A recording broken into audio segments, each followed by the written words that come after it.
আজকে ঈদ সম্পর্কে যে আলোচনা, এটাকে আমরা তিনটি ভাগে যদি ভাগ করি, তাহলে প্রথম হলো ঈদের রজনীতে আমাদের কি করণীয়, ঈদের রাতে আমাদের কি করণীয়, এটা হলো প্রথম নাম্বার। দ্বিতীয় নাম্বার হলো ঈদের দিনের সুন্নাত আমলসমূহ, ঈদের দিন কোন কোন আমলগুলি করা সুন্নাহ, নবীজি করেছেন, সাহাবায়ে কেরাম শিখিয়েছেন, করেছেন, এই বিষয়গুলি আমাদের জানা থাকা অত্যন্ত জরুরি। এবং ঈদের নামাজের মাসআলা সংক্রান্ত, ঈদের ইতিহাস এবং ঈদের নামাজের মাসআলা সংক্রান্ত, কারণ যেই নামাজ আদায়ের জন্য আমরা শহর থেকে গ্রামে আসি, যদি কেউ প্রবাসে থাকে তারা দেশে আসেন, যদি কেউ ভিন্ন এলাকায় থাকেন তাহলে তারা মাতৃত্বের টানে, মাটির টানে, মায়ের টানে তারা বাড়িতে আসেন এই নামাজের জন্য। সেই নামাজটি যদি আমাদের শুদ্ধ না হলো, নামাজ যদি আমাদের পরিপূর্ণ না হলো, তাহলে তো এর থেকে বড় বোকামো এবং লস, ক্ষতি আর কিছুই হতে পারে না। যেই নামাজের জন্য নতুন পোশাক কিনলাম, যেই নামাজের জন্য নতুন পারফিউম কিনলাম, নতুন আদর কিনলাম, টুপি কিনলাম, পাগড়ি কিনলাম, জুতা কিনলাম, সেই নামাজটাই যদি আমার সঠিকভাবে না হলো, তাহলে এর থেকে বড় লস, ক্ষতি আর কি হতে পারে। এই জন্য এই বিষয়গুলি আমাদের জানা থাকা অত্যন্ত গুরুত্বপূর্ণ। এখন আসুন ঈদের ইতিহাস, ঈদ কীভাবে আসলো। আল্লাহ রাব্বুল আলামিন,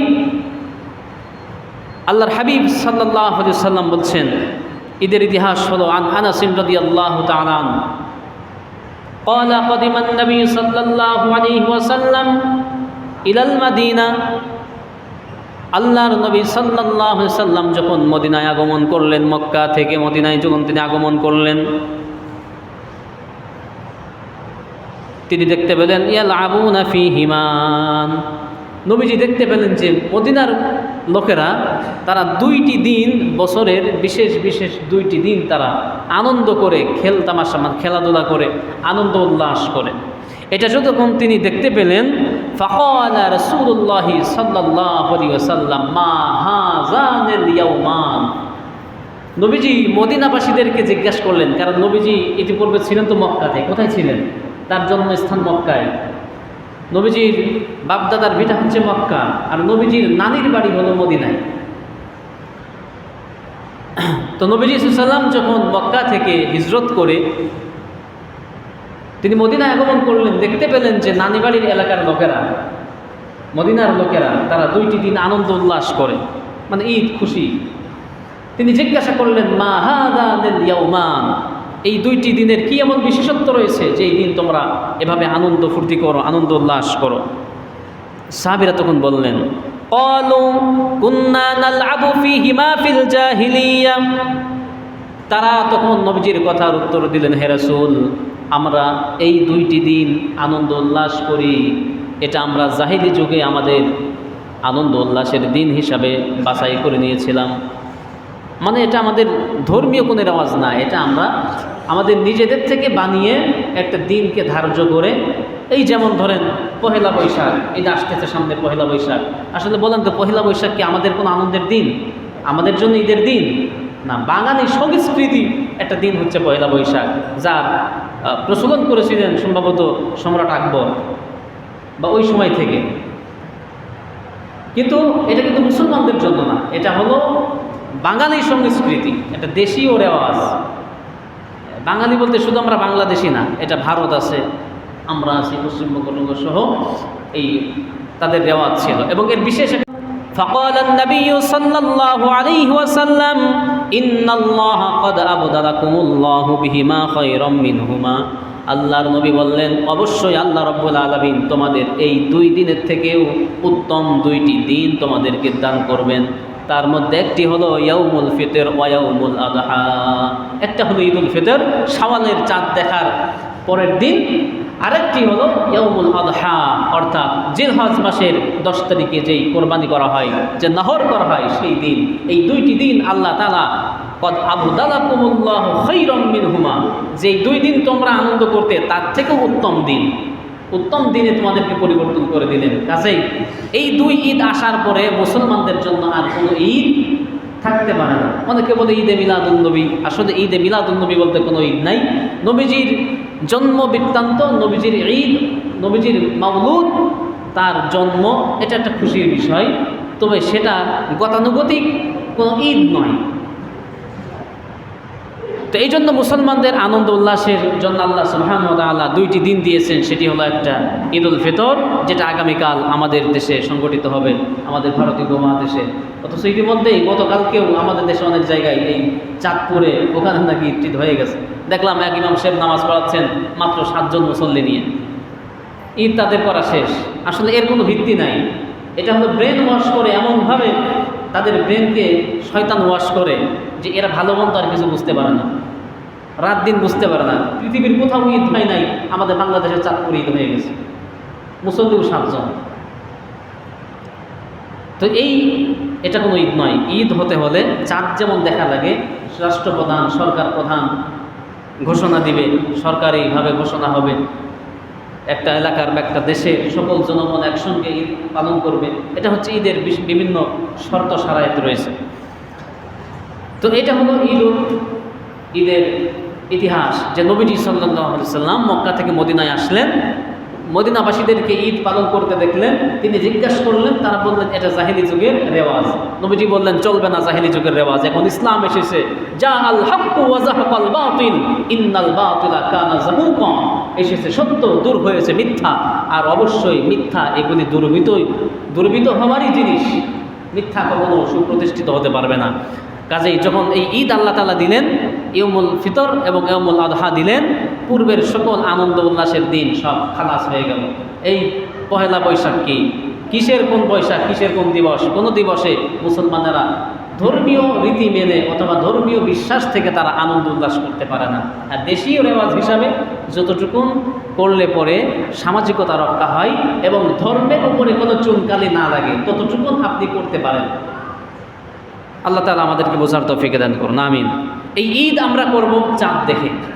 রোজা যেমন আমরা চাঁদ দেখে, রোজা যখন পশ্চিম আকাশে আমরা দেখতে পেরেছি তখন আমরা রোজা করেছি, সেহরি খেয়েছি। ঠিক অনুরূপভাবে নিয়ম হলো, সুন্নাহ হলো, হাদিসের নির্দেশনা হলো, যখন আবার চাঁদ দেখতে পাবো তখন আমরা রোজাকে ভঙ্গ করব। অর্থাৎ শাওয়াল মাসের চাঁদ যখন উদিত হবে আমরা এরপরের দিন ঈদ অংশগ্রহণ করব। আল্লাহর নবী সাল্লাল্লাহু আলাইহি ওয়াসাল্লাম হাদিসের মধ্যে বলছেন, عن أبي هريرة رضي الله تعالى عنه قال يقول قال النبي صلى الله عليه وسلم صوموا لرؤيته وأفطروا لرؤيته فإن غمي عليكم আল্লাহর নবী বলেন فإن غمي عليكم فأكملوا عدة شعبان 30। আরবি মাস হলো 29 দিন অথবা 30 দিনে হয়। আগে একদিন বলছে যে ঈদ কি শুক্রবার হবে, শুক্রবারে না হলে শনিবারে না হলে রবিবারে, যে কোনো একদিন তো হবে। মানে ওনার হিসাব যে 29, 30 অথবা 31, এই তিনের মধ্যে যে কোনো একদিন হবে। তা আসলে আরবি মাস কি 31 হয়? আরবি মাস 31 হয় না। বাংলা ইংরেজি অন্যগুলো হয়, আরবি মাস হয় না। আরবি মাসের নিয়ম হলো এটা 29 হবে অথবা 30 দিনে হবে। 31-এ জীবনেও যাবে না, 28 দিনেও হবে না। নবীজি আবু হুরায়রা রাদিয়াল্লাহু তাআলা আনহু বলছেন যে সুমু লিরুইয়াতিহি, আল্লাহর নবী সাল্লাল্লাহু আলাইহি সাল্লাম এটা বলেছেন যে তোমরা যখন রোজা করবে লিরুইয়াতিহি, তখন তোমরা আকাশের চাঁদ দেখে রোজা করবে। শুধু তারিখ হয়ে গেছে আর রোজা শুরু করলে ইংরেজি তারিখ দেখে অথবা অন্য ক্যালেন্ডার দেখে, এটা হবে না। চাঁদ দেখতে হবে।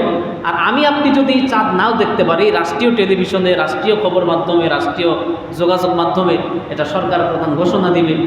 বিভিন্ন কমিটি আছে, চাঁদ দেখার কমিটি আছে, হেলাল কমিটি বলা হয় তাদেরকে। এই কমিটি যখন ঘোষণা দিবে যে হ্যাঁ চাঁদ দেখা গেছে, সাক্ষী থাকবে, তখন এই ঈদ রোজা আমরা পালন করব।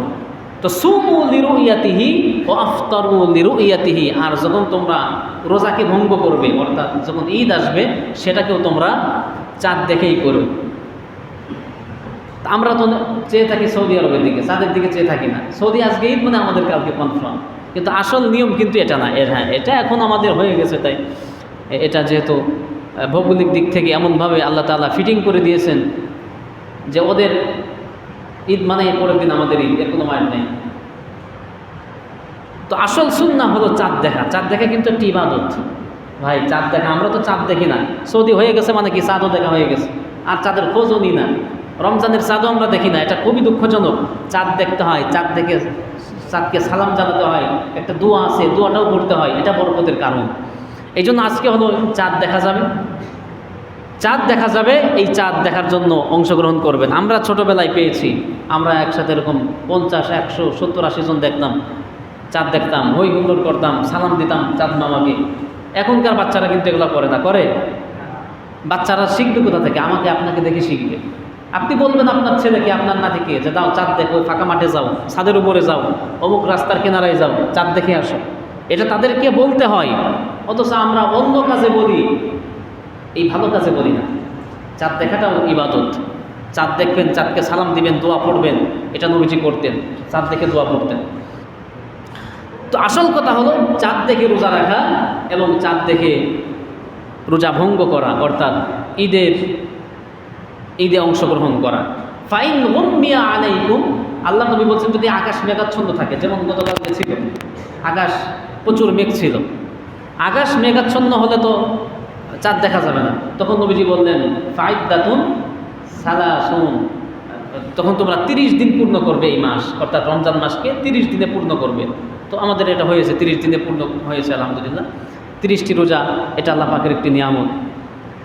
তো তাহলে আমাদের চাঁদ দেখতে হবে, চাঁদ দেখার এই প্রবণতা আমাদের মধ্যে আবার ফিরিয়ে আনতে হবে, সেই ইতিহাস ঐতিহ্যকে আমাদের মধ্যে ধারণ করতে হবে। বাচ্চাদেরকে বলবেন, ছোট ছেলে মেয়েদেরকে পাঠাই দিবেন ফাঁকা মাঠে অথবা ছাদের উপরে, যে যাও চাঁদ দেখার চেষ্টা করবে, এটা করতে হয়। এরপরে আসুন, ঈদের চাঁদ দেখে আমরা কি দোয়া পড়ব?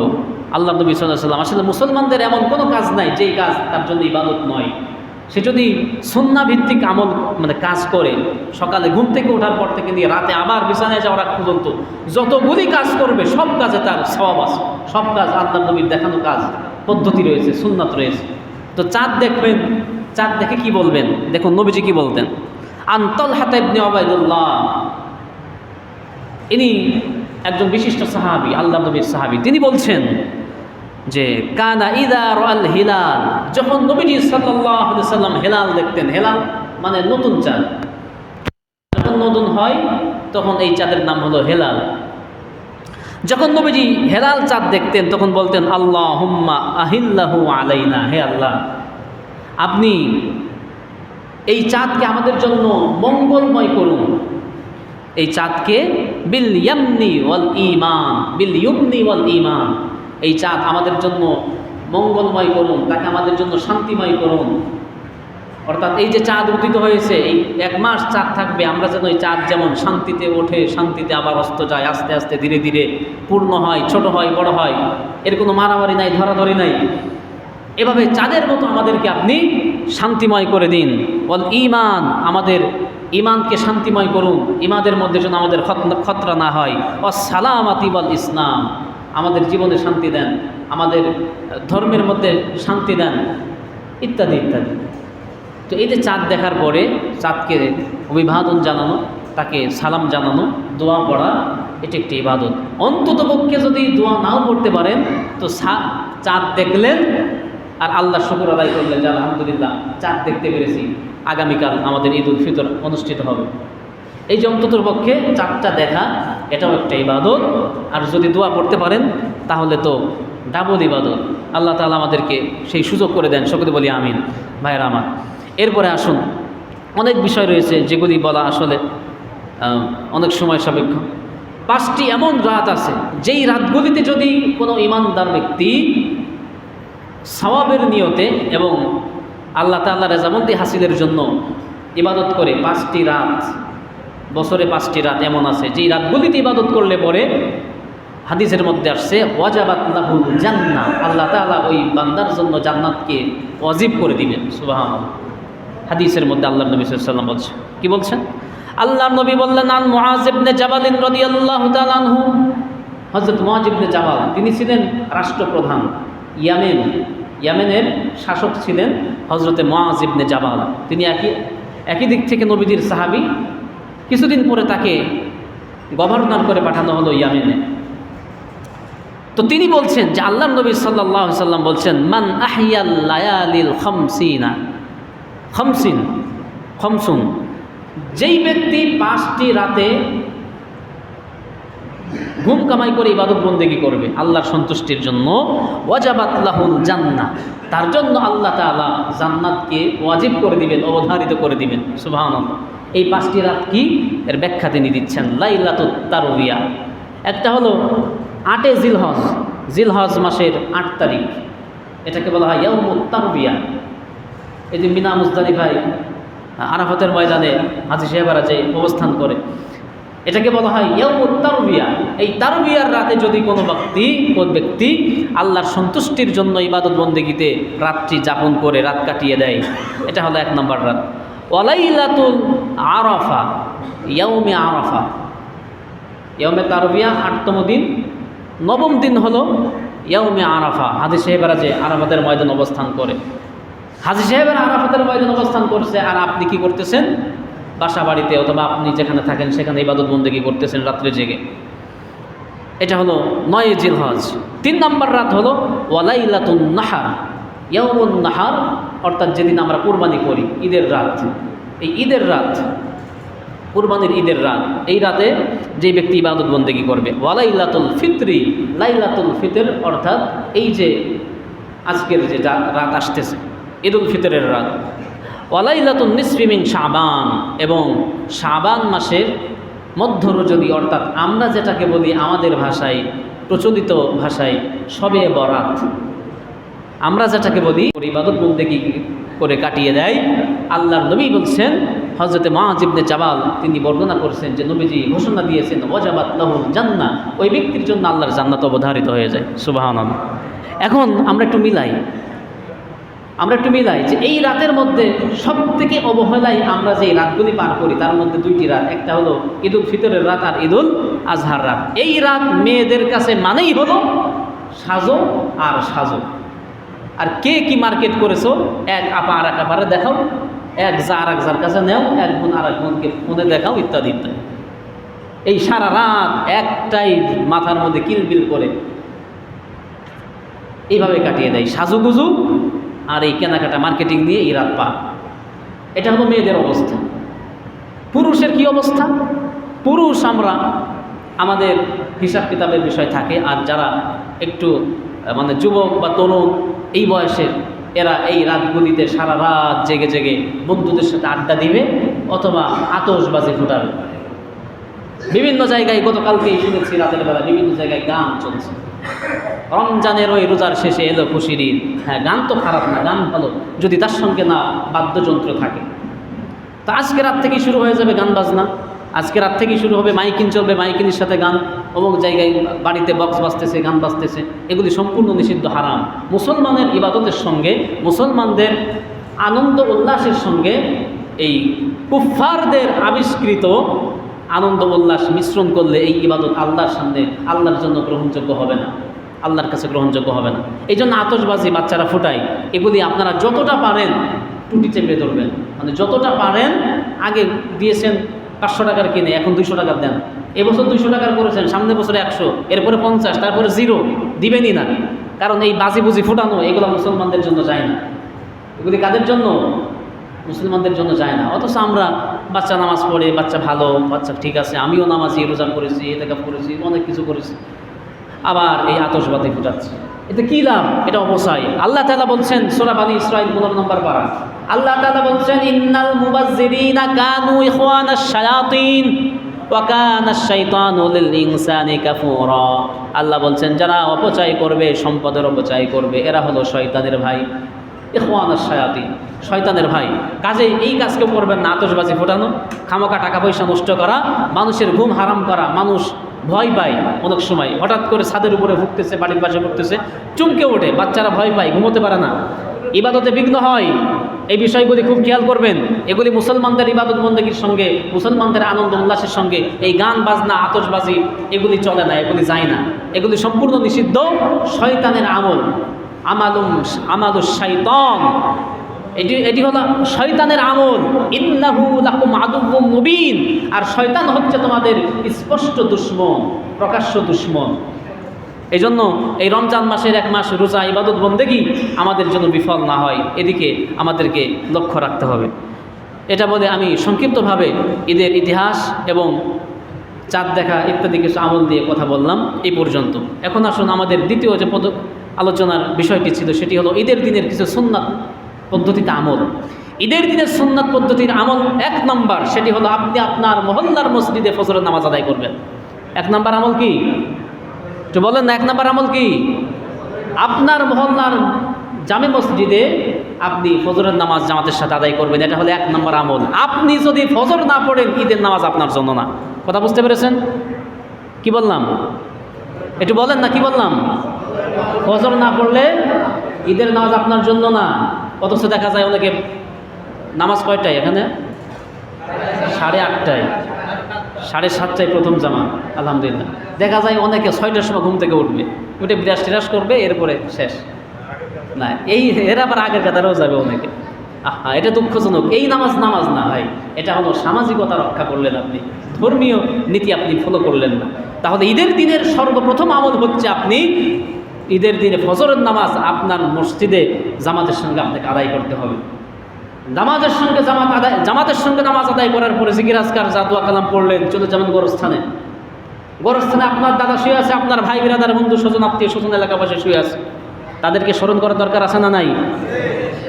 এটা বড় একটি ইবাদত, কেউ মিস করবেন না।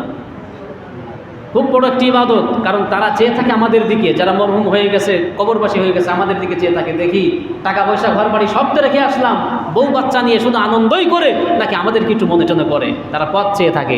যখন আমরা তাদের কবরের কাছে দাঁড়াই, এক বর্ণনায় আসছে আল্লাহ তাআলা তার আত্মা, তার রূহকে কবরের মধ্যে ঢুকাই দেন।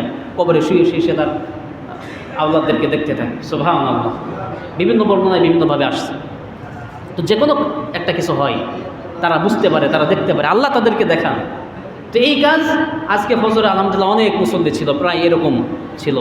কালকে আবার এর অর্ধেক যেন না হয়ে যায়। তাহলে ঈদের কোনো ফজিলত আমার আপনার জন্য, ঈদ কোনো ফজিলত বয়ে আনতে পারবে না। খুবই দুঃখজনক, খুবই সতর্ক থাকতে হবে। এটা হলো প্রথম ইবাদত, ঈদের দিন সকালবেলায়। এরপরে ঈদের দিনে আপনি উঠবেন, সুন্দর করে মিসওয়াক করবেন। রমজান মাসের 1 মাস মিসওয়াক হয়তো একটু কম টম হয়, অনেক সময় বিরাজ করার সুযোগ হয় না। ভালো করে দাঁত টাত ঘষে, মুখে কোনো দুর্গন্ধ থাকবে না, মিসওয়াক করলেন। এরপরে আপনি সুগন্ধি ব্যবহার করলেন, ভালো পোশাক পরলেন। অনেকে মনে করি যে নতুন পোশাক বুঝি পরতে হয় না। নতুন পোশাক পরারা, এটা হাদিস কোরআন কেউ বলে না যে নতুন পোশাকটা পুরাতন হোক বা ছেঁড়া ফাড়া হোক, যদি দুর্গন্ধ হয় আর দাগ দুগ হয়, এমনি নোংরা হয়।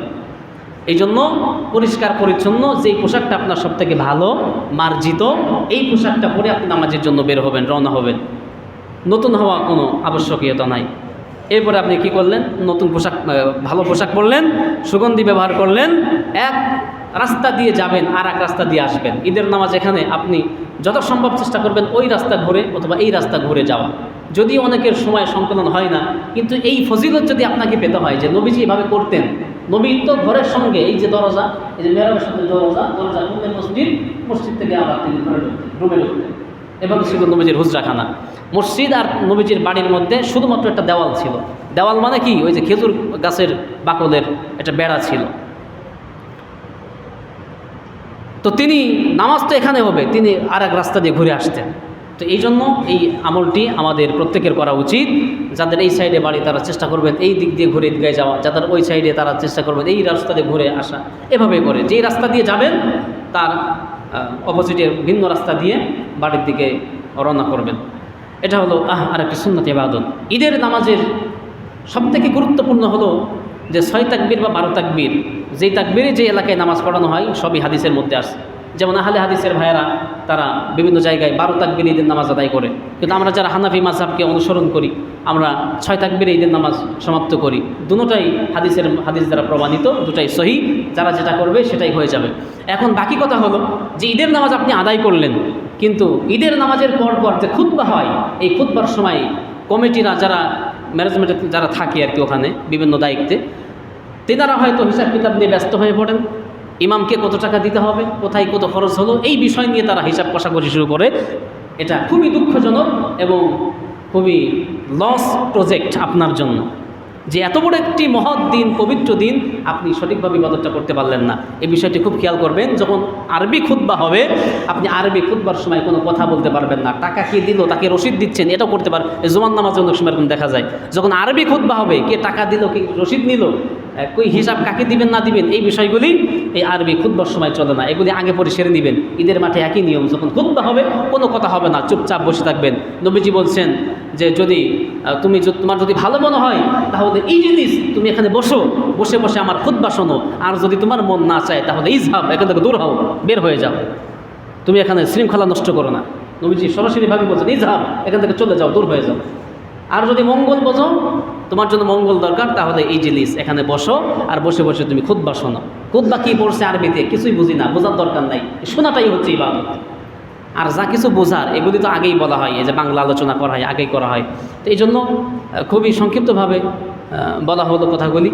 আল্লাহ তাআলা আমাদের সকলকেই এই ঈদ উল ফিতরের পরিপূর্ণ ফজিলত বরকত আল্লাহ তাআলা এগুলি কেউ করবেন না, যথাসম্ভব চেষ্টা করবেন এই সকল শয়তানি কাজকর্ম থেকে বিরত থাকার। 1 মাস রোজা করেছি আর এই গান বাজনা দিয়ে যদি আমাদের ইবাদতকে আমরা নষ্ট করি, তাহলে এর থেকে বড় বোকামো আর কিছুই হতে পারে না। যেমন আজাজিল, এই যে মিস্টার ইবলিশ, এই ইবলিশ সারা জীবন সে ইবাদত বন্দেগী করেছে। জীবন তো 100 বছরের জীবন পায় নাই, হাজার হাজার লক্ষ লক্ষ বছর তার হায়াত, এই লক্ষ লক্ষ বছর ইবাদত বন্দেগী করেছে। জমিনের এমন কোনো ইঞ্চি মাটি নাই যেই মাটিতে তার সেজদা পড়ে নাই। সেই ইবলিস আল্লাহর একটা হুকুম অমান্য করে ইবলিস হয়ে গেল। হুকুমটা কি ছিল? উসজুদু লি আদম, আদমকে সেজদা করো। সে বলল না, আনা খায়রুম মিনহু খালাকতানি মিন নার ওয়া খালাকতাহু মিন তিন, আমি সব কথা শুনতে রাজি, তোমার কথা শুনে তোমার হুকুমে এই আদম জাতির, এই আদমের পায়ের কাছে সেজদা দিতে রাজি নাই। একটা কথা অমান্য করার কারণে সব ইবাদত নস্যাৎ হয়ে গেল। আমি আপনি যে 1 মাস ইবাদত করেছি, এইটা নষ্ট হতে কি অনেক কিছু করা লাগবে? অনেক কিছু করা লাগবে না। বিষয়টি মাথায় রাখবেন। আল্লাহ তাআলা আমাদেরকে হেফাজত করুন, আমিন। ওয়া আখিরু দাওয়ানা আনিল হামদুলিল্লাহি রাব্বিল